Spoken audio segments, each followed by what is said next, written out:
So all these arguments against small stars, they apply basically to planets like ours with just a small, thin ocean and lots of land. If you have a huge ocean that's deep, well, flares aren't a problem. Continental drift isn't a problem, and neither is tidal locking. None of those are problems if you're just a huge ocean planet.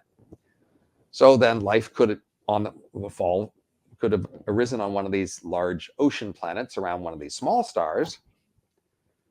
And then the last argument people have is, oh, well, if it's a big star with an ocean, how are they going to get off?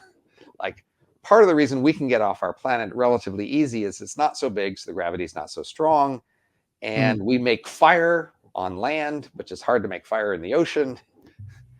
And, you can launch off of land easier than you can launch out of the ocean. So that's why, they want to write off the ocean planets and say, no, advanced life couldn't appear in the oceans. But I got to notice, look, the time duration between which we had pretty advanced technology here and got off the planet is a really short time compared to cosmological times. It's a tiny time. So look, maybe on ocean worlds, it takes them a lot longer.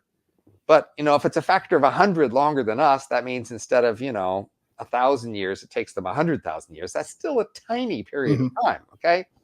So I think any advanced life that could become really intelligent, advanced, and technological under an ocean, they would have plenty of time to figure out how to get off.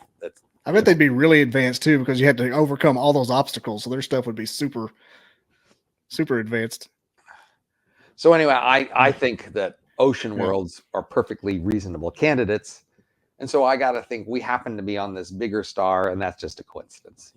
It's not that all life has to appear around big stars. Life could also appear on small stars, and life doesn't have to appear on land. It could appear in the oceans.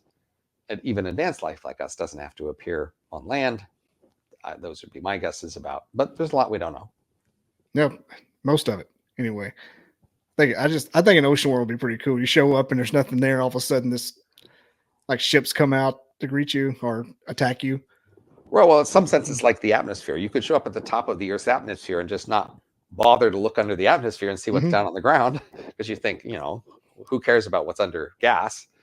But that's how you would look at an ocean world. You say, look, everything's down in the water. You kind of go in the water if you want to see stuff. Then you just go down there and see what you can find. Oh yeah, I didn't think about that like that, because the Earth is kind of like the atmosphere would be like a gas giant. Right. Wouldn't think anything about it, and it burns when you go through it.